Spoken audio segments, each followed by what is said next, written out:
Good morning, good afternoon, good night to everyone around the world. I'm your favorite friendly neighborhood beer bro, Mr. Kennedy. Hope everyone had a great weekend because I sure as hell didn't. All of the rain that we've been getting over the past month. Anyone that lives down south and goes through hurricane season should know what the hell we're going through. They can attest to this. A lot of rain, a lot of thunder, a lot of lightning, and a lot of joint pain because I'm old. Lord knows I'm getting there.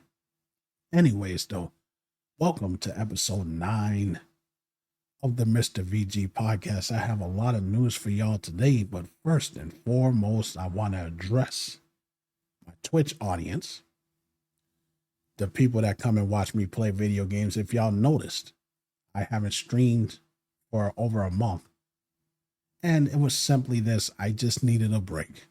I owe y'all explanation, trust me, and that's what I'm giving you.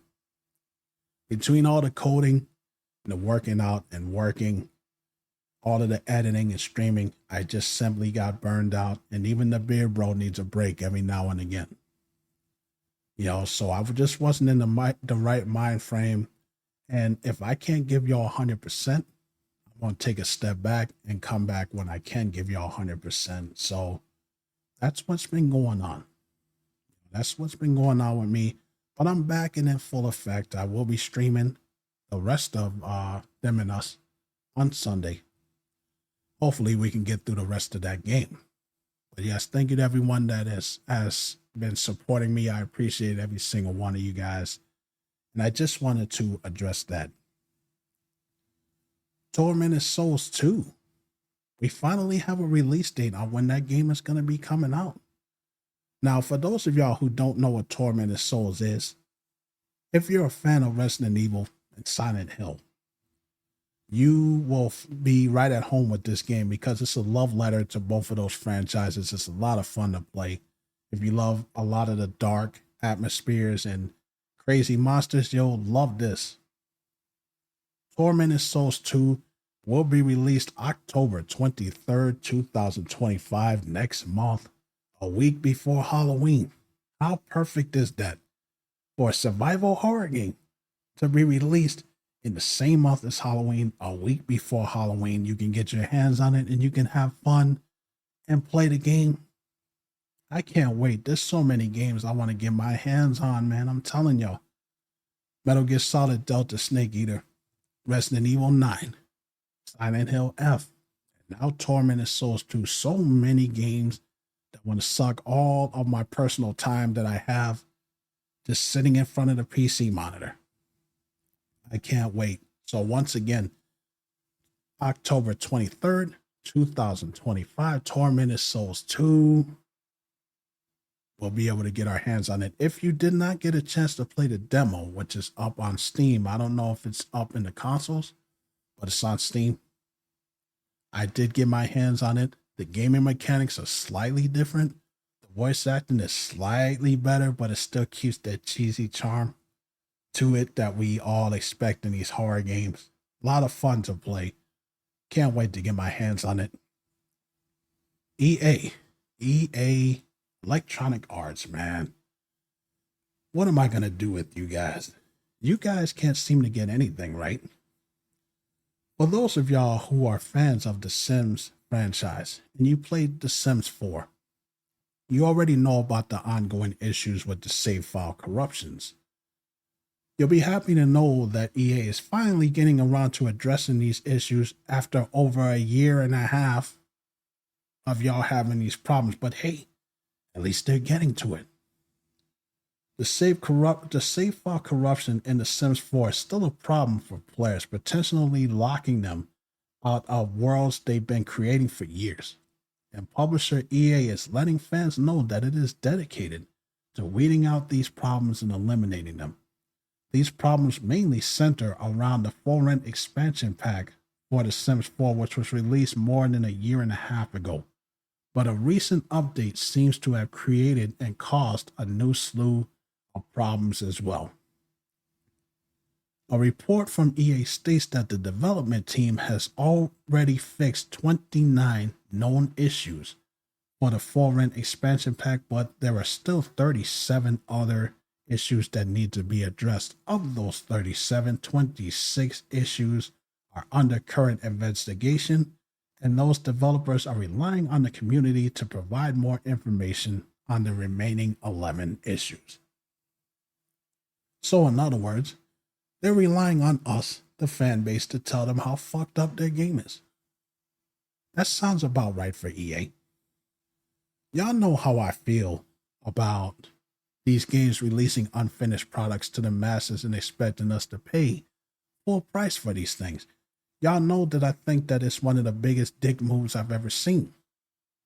I know for a fact that EA has playtesters that come in because I used to work security for them for 2 years.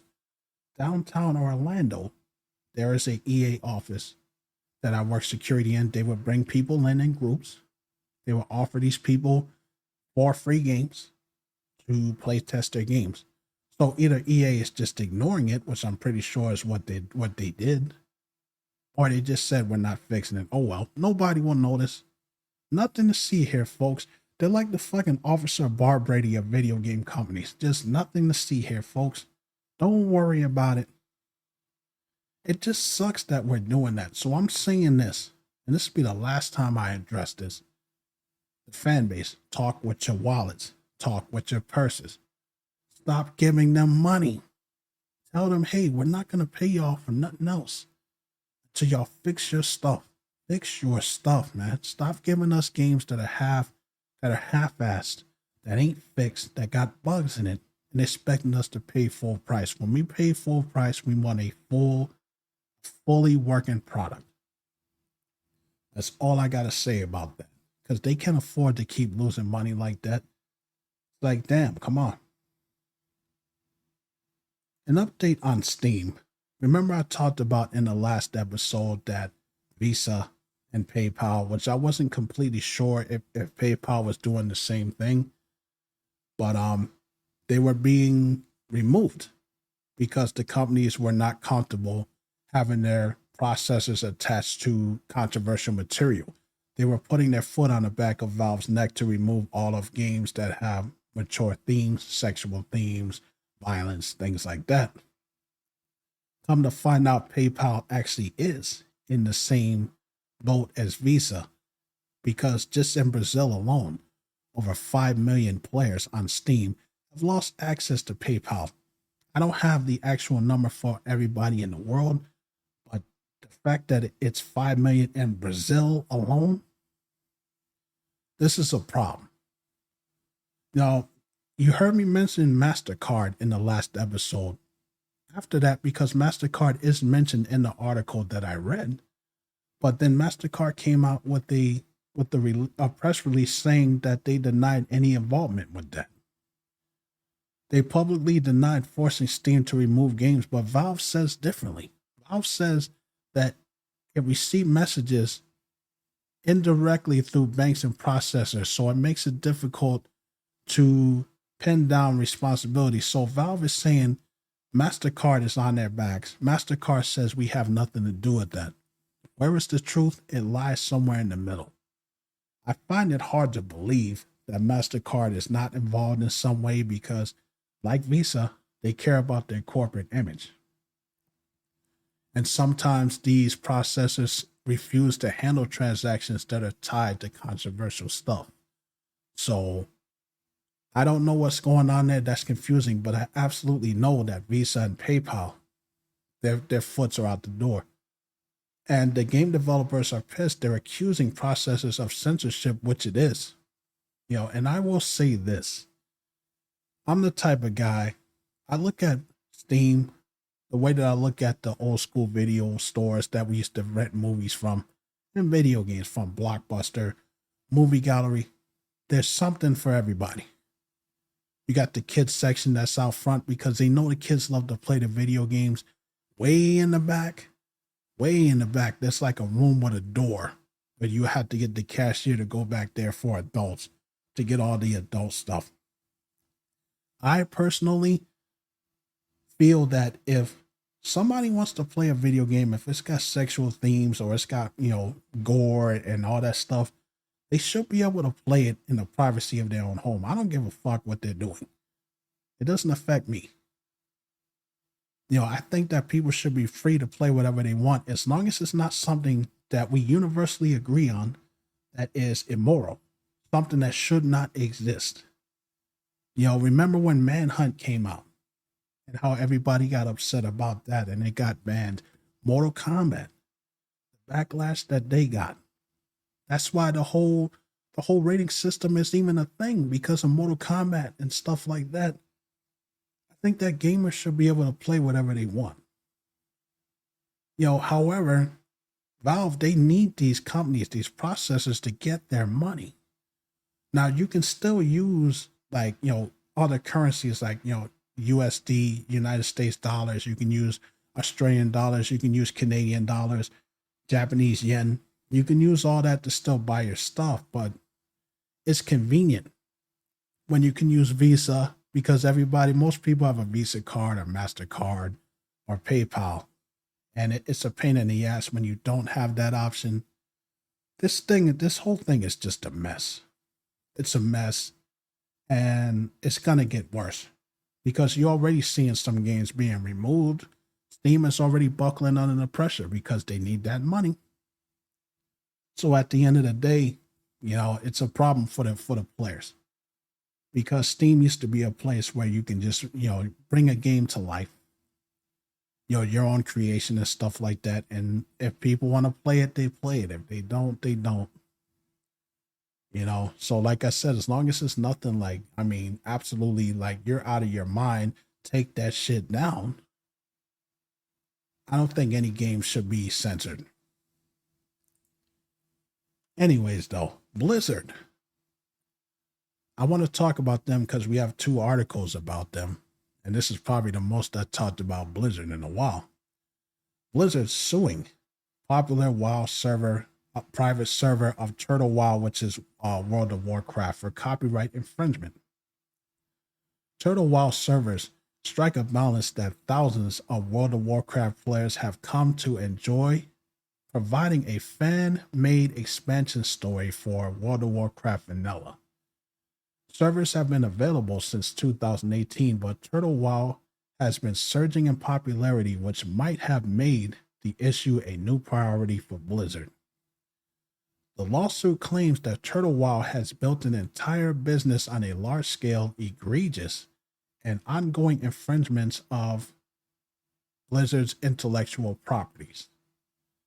Blizzard cites the players' abilities to access servers without processing a licensed copy of the game, creating and maintaining an account, or paying subscription fees. In turn, these servers introduce security risk fragments of the WoW player communities and create confusion as to what are official supported versions of the WoW video games. So there's a lot going on here. If these guys indeed are turning a profit illegally with Blizzard's IP, then they absolutely have the right to be sued and shut down. Blizzard should be suing them and taking action. But if it's free, like a lot of modders like to do, they like to mod games like Super Metroid and Super Mario World and all that stuff. If it's just free and the fans are just having fun, I don't see what the big deal is. Popularity doesn't mean they're making money off your stuff. So I will put that there. It's just a popular thing. There's a lot of popular mods out there that a lot of fans play, but the creator doesn't make any money. But if they are, take action and do what you got to do. The fact that you do have players getting accesses to accounts that they don't have a legal copy of the game, and they can create and maintain accounts without paying the subscription fee, that's downright wrong. They need to be shut down for that. So that's what I got to say about that. On another front, on the Diablo side of Blizzard, Diablo developers vote to unionize at Blizzard, which is a good thing. Per a press release, the union class consists of game developers, artists, designers, engineers, and support staffs across the Diablo franchise. A group of 450 developers at Game Diablo at Blizzard have voted in favor of a unionization with Communications Workers of America, CWA. This is what Kelly Yeo had to say, which she's a game producer and a member of the committee. With every subsequent round of mass layoffs I've witnessed, the dread in my coworkers grows stronger because it feels like no amount of hard work is enough to protect us. I am overjoyed that we have formed a union. This is just the first step for us, joining a movement spreading across an industry that is tired of living in fear. We are ready to begin fighting for real change alongside our Diablo colleagues. Good for them. Good for them. I absolutely agree with them because you need to protect your job. You need to protect your benefits. A lot of these people, as I mentioned before, Microsoft laid off 9,100 people. One of the biggest mass layoffs in the history of video gaming. So to have these unions in place protects their job, gives them job security, and keeps their benefits. A lot of these people have families. A lot of these people have been cut and not given any reason why they were cut. And nobody should ever be treated like that, especially if they work hard for you. Like, they deserve enough respect. So I hope, and I told y'all with the SAG-AFTRA stuff with the voice actors who got their unionized contract, and the other one, I forget what the gaming company was, but the last unionized contract that they had in Microsoft, that this was going to be a trickle-down effect. And I think it's good for these people. Good for these people, and I hope that it keeps going. The return of Silent Hill, the movie that is currently about to come out, they released a trailer. And it actually looks pretty cool. You know what? I think Pyramid Head looks pretty cool. I ain't gonna lie. I'm not gonna lie. Whoever did the aesthetics for that and the makeup and stuff, they really did a good job. Return to Silent Hill sees director Christopher Gans return to the franchise after helming the first Silent Hill movie released back in 2006. A sequel, Silent Hill Revelations, was directed by MJ Bassett back in 2012. Gans co-wrote Return to Silent Hill along with Sandra Vohane, I think that's how you pronounce that, Vohan, and William Snyder. The movie is a faithful adaptation of the video game Silent Hill 2, we'll see about that, which was released back in 2001, and I can't even believe that it has been that long since that game came out. Now, to be fair, I will give this movie a chance because I will admit video game movies have gotten better since my days, since the days of Super Mario Brothers and Double Dragon and Blood Rain and Street Fighter and Mortal Kombat Annihilation. I have lived through some shitters and they are getting better. Is it a faithful adaptation? I will have to see about that. Because Silent Hill 2 is widely revered by a lot of horror game fans. And I hope that they pull this off, because if they don't, they'll have no fury like a fan base that is scorned and pissed off. In the footage, Jeremy Irvin plays James Sutherland as he ventures through the haunted town of Silent Hill, runs through dark corridors, a burning building, and away from the killer Pyramid Head. Hannah Emily Anderson also featured as the cast. She also featured as Mary Crane, which is, of course, a lot of people know that player if you play Silent Hill 2. I like the trailer. It looks pretty cool, especially Pyramid Head. But it's not the finished product. They can always change things. We will see what happens. And last but not least, for the miscellaneous stuff, this is a crazy story that I came across. A Resident Evil cosplayer has been arrested. Let me get this here.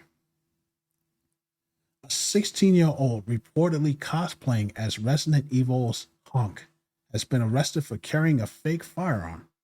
This isn't the first time a video game fan has been arrested for taking their fandom public. There have been people taken into custody for dressing up as a stormtrooper or Fallout character in power armor. Usually, it is the fake weapons on display that cause the ruckus, and that seems to be the case for this Resident Evil cosplayer. On August 30th, a 16-year-old cosplaying as Hunk from the series Resident Evil was arrested near Stamford Bridge Stadium in the UK on suspicion of a possession of a imitation firearm, according to the police.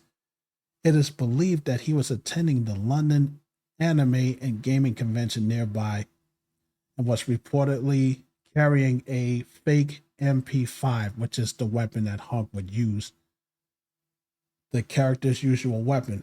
Initially, some media outlets reported the incident as an arrest of an attempted mass shooter, which Metropolitan Police quickly denied.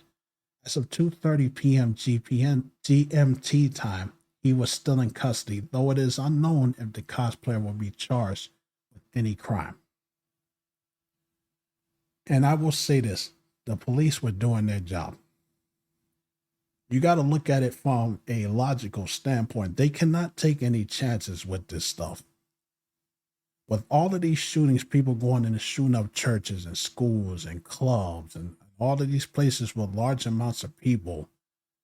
And these guns, these cosplay guns look pretty real.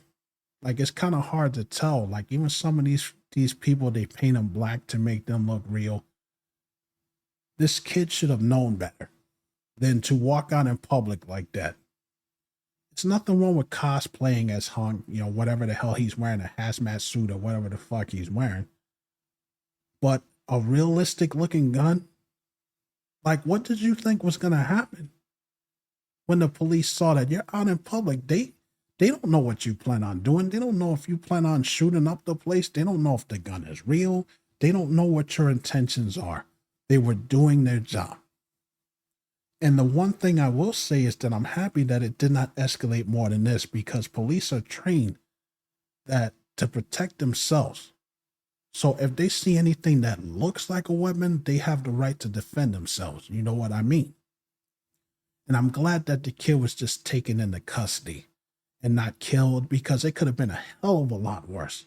Could have been a hell of a lot worse. This kid could have lost his life over this foolishness. And there has been no update as to what happened with him, if he was charged with anything, but people really, really need to be careful. They really need to think about what they do out there in public, because stuff like this can happen, and that just sucks. We're done with the miscellaneous stuff. Let's move on to Xbox. Because you thought that was the craziest story I got. Y'all ain't seen nothing yet. I got a story here for y'all.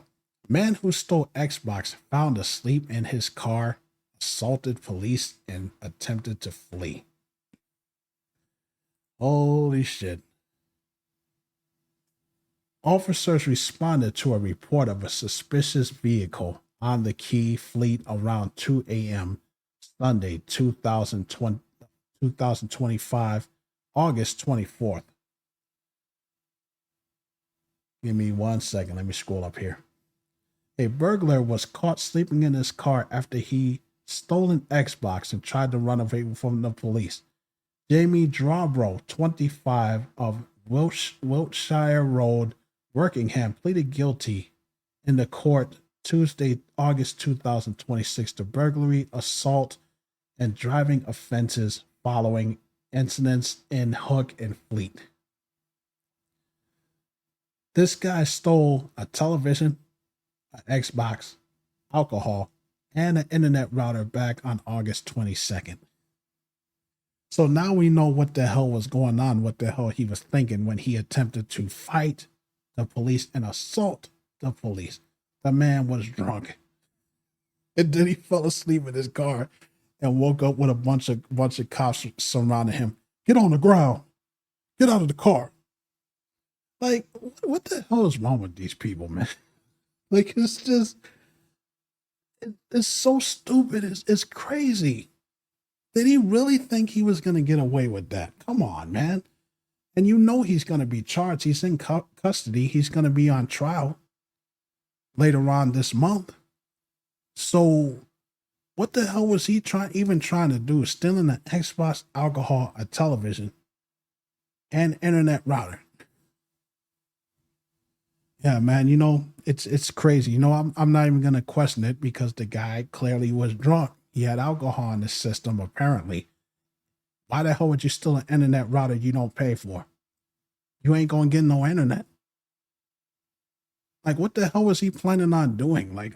Oh my God, man. And that's not even the craziest story that I have. We'll get to that later. Following Xbox Perfect Dark cancellation, Crystal Dynamics suffers more layoffs in 2025. They posted on LinkedIn, Crystal Dynamics says, today, we have made a very difficult decision to part ways with a number of our talented colleagues as a result of evolving business conditions. This decision was not made lightly. It was necessary, however, to ensure the long-term health of our studios and core creative priorities in our continually shifting market. Those impacted. We recognize and thank you for your hard work, talent, and passion. We are committed to offering the full extent of our support and resources at our disposals during this transition. To our teams, players, and partners, thank you for your continued support as we build a creative, sustainable, and resilient tomorrow together. This includes the future of Tomb Raider, which remains unaffected by this decision. We hope that everyone that has lost their jobs in this round of layoffs lands on their feet quickly and finds work at other development studios. It has been a tough few years for the gaming industry as the studios continue to wrestle with rising AAA gaming making costs, trade tariffs, and rising inflations. Of course, the other team that was working on Perfect Dark, Microsoft's the initial studios was fully shut down following its reboot's cancellation last month. We look forward to seeing what Crystal Dynamics can build with its next Lara Croft adventure on Xbox whenever it sees the light of day. So, at least we're not going to lose Tomb Raider, at least for right now. That's what they have to say. As a matter of fact, we're getting a Tomb Raider live action series, which is going to be starting on Amazon Prime, and it stars Sophie Turner as Lara Croft. For those of y'all who are watching the Tomb Raider anime, season 2 will be the final set of episodes that is coming out. It's due on Netflix in December, and we'll be wrapping up with those episodes. So we got a lot of Tomb Raider stuff going on here. Other franchises, not so much. But at least for right now, they have confirmed that they are working on another Tomb Raider game. It just kind of sucks. Not kind of sucks. It does suck that people have to lose their jobs in this whole stuff, which is why I talked about this stuff earlier about unionization. They got to have this stuff in play. And a lot of these people lose their jobs. They can't pay their bills. And it's hard out there right now.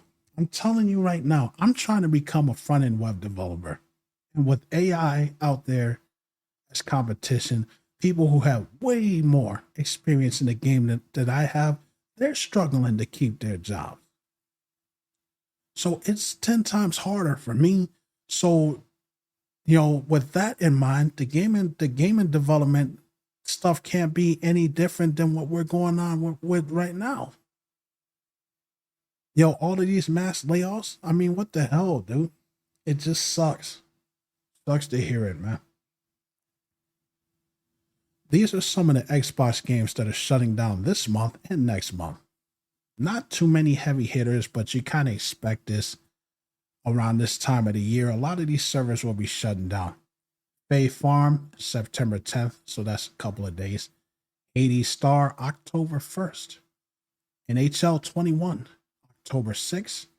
Need for Speed Rivals, October 7th. Madden 22, October 20th. Skyforge, October 29th. FIFA 2023, October 30th. The Golf Club 2019, October 30th. The PGA Tour 2K21, October 30th. And Rust, the console edition for the Xbox One, will also be shutting down October 30th. So if you have any of those games, those servers will be shutting down. There will no longer be any more support for that because they're getting ready, to come out with the new Madden that's coming out 2025. And I'm pretty sure there'll be another NHL game and stuff like that. Unfortunately, that's what happens. That's it for the Xbox portion. Let's move on to Nintendo. Bam. I got a few articles here for you guys. Let me get the thing up here. I have these in tabs. Thank God for Microsoft Edge being able to put all of these articles into their own groups. And like I said about the man that fell asleep in his car that stole the Xbox and the Resident Evil cosplayer that was arrested, this is the craziest story that I have here. Long Island man allegedly made $2 million selling fake Nintendo products in a years-long scheme. Isaac Lipidus, 34 of Lawrence, was apprehended on Wednesday in the Nassau County District Court on charges for trademarking, counterfeiting, and conspiracy. Sorry, tripping over my words. He pleaded not guilty and was released on pretrial services, the Nassau County District Attorney's Office said in a news release. It is not clear if he has attained an attorney. District Attorney Ann T. Donnelly alleged that Lipidus sold hundreds of thousands of counterfeit Nintendo accessories for the popular gaming consoles and games through Amazon. He allegedly kept phony items in an Island Park warehouse, he said. The scheme was uncovered after Amazon and Nintendo learned that fake products were being sold through 5 Amazon seller accounts. An investigation found that the 5 seller accounts were connected to Lipidus, according to the release. Between October 2018 to September 2025, which is this month, Lipidus allegedly sold more than 200,000 fake Nintendo Switch docking stations, 10,000 docking station adapters, 15,705 Pokemon Go Plus accessories. The district attorney's office alleged that the gross sales totaled to more than $2 million. Despite the customer complaints about the imitation products in their reviews, sales totaled the millions of dollars. Donnelly said counterfeit products are not just bad for the business, they can be dangerous for consumers, especially when electronics are involved. So this guy made bank over selling fake products that could possibly damage your system or burn your system because you don't know where these things come from. Now, if you have an eye for this console, the Nintendo Switch and the Switch 2, if you know it like the back of your hand, people will be able to spot a fake item from miles away. But if you're someone like me who just casually plays the Switch, I don't really know the difference. They all look the same, kind of the same to me. They're fake Nintendo Switch consoles. The only way you could tell that it's fake is that, they got emulators and stuff like in like old Nintendo games and shit. But people can make the exact replica of any product, and that sucks that he was able to get away with that. And the fact that it took Amazon and Nintendo this long to catch on to that, 2018? What the hell's going on over there? But he will be facing charges. He pleads not guilty, even though they allege that he has a warehouse with all of this stuff in it. How he's getting these products, you can get this stuff through other countries. Like I said, this knockoff PS Vitas that look like PS Vitas, but they don't play like that. They don't have any other games. You got the Chinese market that makes these things, and they buy these things and they sell it online as an official product. It happens all the time. It's one of the biggest schemes that you've ever seen. And that just sucks. But I hope that he gets what's coming to him. The Nintendo 3DS, I don't know why I keep saying 3S, 3DS repairs officially come to an end. Even though the system had been discontinued in 2020, Nintendo was still continuing to repair the 2DS and the new 2DS and the 3DS. But Japan has officially run out of parts for repairs for that, so they won't be fixing any more 3DSs. This was officially made by Nintendo on their account. And I'm sorry, my laptop over here froze up. So I have to restart that. But yes, the final nail has been hammered into the 3DS coffin as Nintendo officially runs out of replacement parts. As a reminder, the 2DS was an alternate model for the 3DS that it was the 3DS without the 3DS functionality. Nintendo already stopped offering repairs for the early 2DS models, but the new 2DS models version that still came up with extra analog sticks, they were still supported up until now. Nintendo announced today in a machine translated tweet from its Japanese customer support account that due to shortage of spare parts, there will be no more repairs to the new 2DS XL. That stopped as of September 4th, 2025, so it is officially dead now. Rest in peace to the Nintendo 3DS and the 2DS. That just sucks, but I mean, it was bound to happen eventually. They can't keep repairing the system forever. That system's been done, so I just thought I would let y'all know that. Now, I want to talk about this thing because it is pretty cool. Nintendo Star subsidiary formed to handle video game movie adaptations.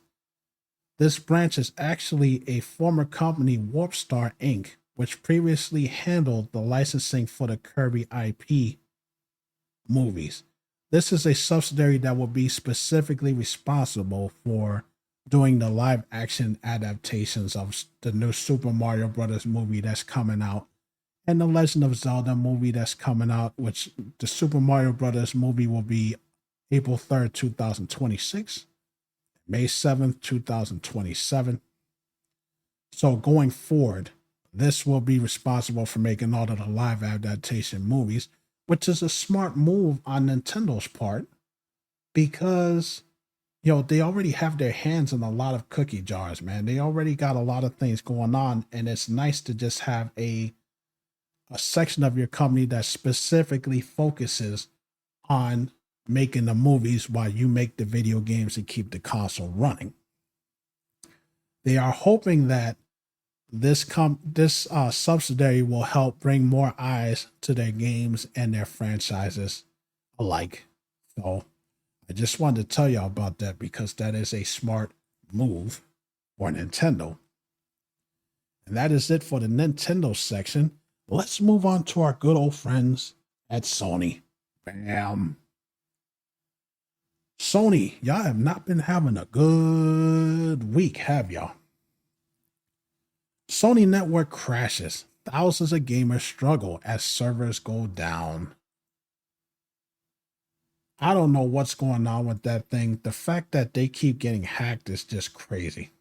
This was Wednesday of last week. A massive outage of the PlayStation Network, which rendered thousands of users unable to access their main services. If you can access PSN right now, you are facing login or connection issues. You're probably affected by the downtime. According to Down Detector, almost 11,000 have reported that some players struggled to log in. Others complained that it could not access several servers A handful said that they could not resume their game progress. The statistics for Down Detector found about 87% of the issues reported were server connections problems, 7% were login related, and 5% were game interruptions. Sony hasn't even said anything about this yet. There has been no public announcement from Sony to date. Users took to social media sites such as Reddit to express their frustrations. One user said that it's his first time encountering a PSN outage. Since he's new to Reddit, it feels good to confirm that he's not the only one experiencing it. This outage is not the first large scale of disruption suffered by PSN. Y'all remember the last one a couple of years ago when people's bank accounts were being drained of their money and Sony offered nothing, no explanation. They couldn't even keep their fucking story straight. Every time you turn around, it was a different story from somebody in that company, and they did get it back up and running, but the players are still suffering for that now. A lot of people went into negative, went into debt from all the money that was being taken from their accounts. And the fact that Sony is not even saying anything about this and just leaving people in the dark, I would be pissed off too. I don't know if it's back up yet because I don't have a Sony, I don't have a PlayStation.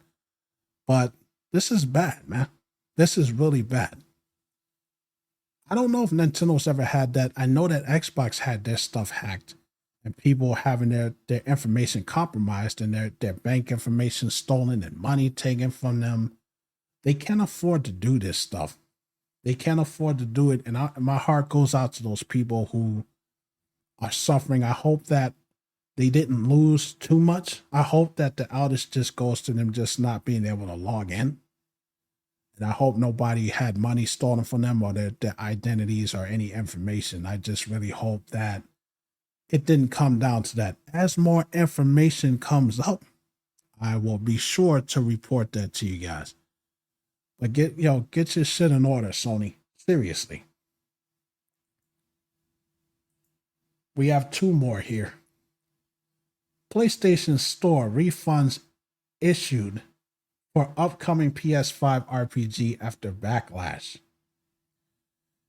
PS Store users are being issued refunds for upcoming RPG Vampire the Masquerade Bloodlines 2 when it came under fire that two in-game clans, a core part of the game, were locked behind the premium edition or separate available for the Shadows and Silk DLC pack.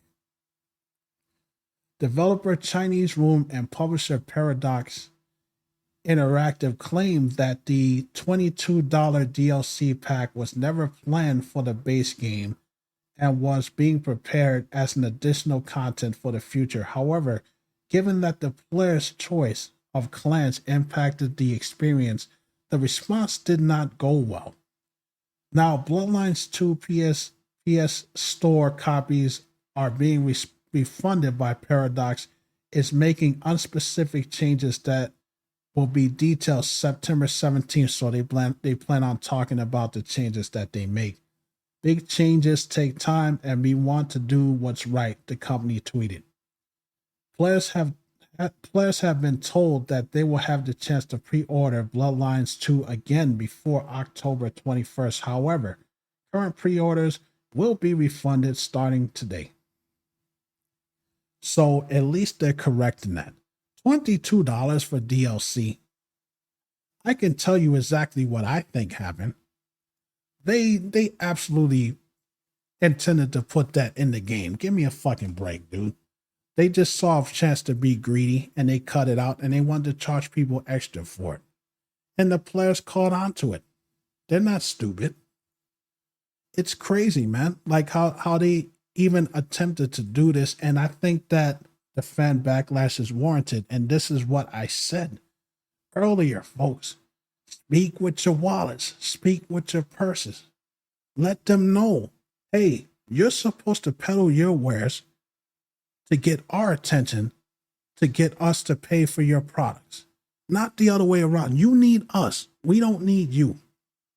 And you see what happens when you speak up for yourself. They're fixing the situation now. So I'm not lying when I say that. Folks, we need to let these companies know to stop fucking us over, man. That's the only way that things may change. So good on them. They are refunding for the pre-orders, and you'll be able to pre-order Bloodlines 2 again before October 21st next month. So I'm happy that they're doing that. Capcom says that Monster Hunter Wilds failed, but it's PlayStation's fault. Boy, I would love to hear how it's their fault. By all accounts, let's see what they got to say here.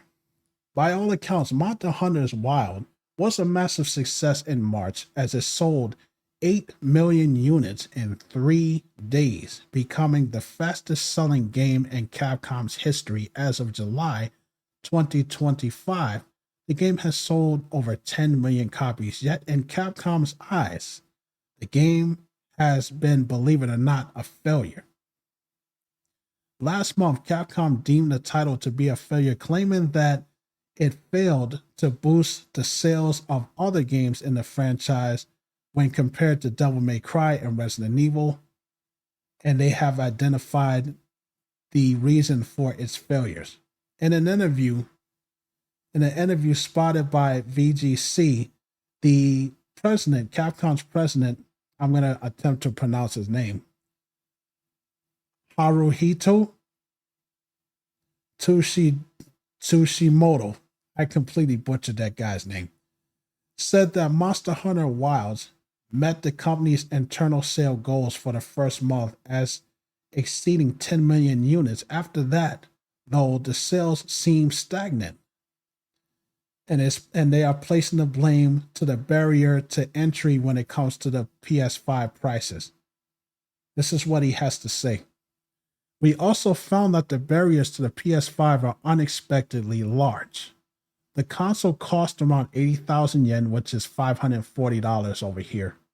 Factoring in the cost of software and monthly subscriptions, it comes to around 100,000 yen, which is $675. At the time of the purchase, y'all know that Sony raised the prices again. I talked about that. So it's no longer that. This is not easily an affordable price, especially for younger generations. This situation is not limited to Japan, but it is similar overseas. Our next challenge is to overcome these barriers and to get Monster Hunter Wilds to more people. Sales and other events will begin in the future, so we are currently developing a strategy to take advantage of these opportunities to boost sales throughout the year. So they're blaming the sales, not the sales, they're blaming the price hikes of the PS5 as to why Monster Hunter Wilds is a failure, which I don't even think it's a failure. 10 million units in a month? Come on, man. There's a lot of games that never even got that close, but let's break this down real quick. Forget about the fact that when they launched this game, it was so buggy that players couldn't even play it. They failed to not mention that. And that's probably why the game didn't sell, because they probably scared a lot of people away because they didn't finish the product, as a lot of these companies don't do. But I can say I can kind of agree with what they're saying when it comes to the PS5 sales, because if you can't afford it, what makes you think you can afford the game? Why are you going to buy a game for a console you can't buy? However, what about the other consoles we got out here? Monster Hunter Wilds is not just for the PlayStation. The last time I checked, there are other consoles. But with the sales of the Xbox, because nobody's buying that shit, I think it's on the Nintendo Switch. That shit, I don't even know if it came out yet or if it's barely going to run right. You got to factor in all of these things. The PC for Steam, that launch was a large fail because a lot of people were complaining about bugs and stability issues in that as well too. So a lot of these things do play in the sales of it. But I really do think that they're making a mountain out of a molehill. I don't think that this game is anywhere near the word failure, because there are a lot of game companies, developers that wish that they could sell 8 million in 3 days. Are you kidding me? And you call that a failure? I think your expectations are far too high. And the other thing is, this is not Resident Evil. Resident Evil arguably is the best franchise that you guys have. It is the most popular. Of course, that's going to sell the most. Devil May Cry, because people love Devil May Cry more. I'm sorry. Devil May Cry is a more popular franchise than the Monster Hunter series is. But I really think that they're overlooked. The expectations are too high. I don't think this game is anywhere near as much of a failure as they say it is. Anyways, though, that is all of my notes. Thank you to everyone that showed up for episode 9. I will be back on Sunday to play some more Them and Us. And I will be back in 2 weeks for episode 10 of the Mr. VG podcast. I have fun as I always do. I love every single one of you guys. Y'all take care of yourselves. Take care of each other. And I will see y'all next time.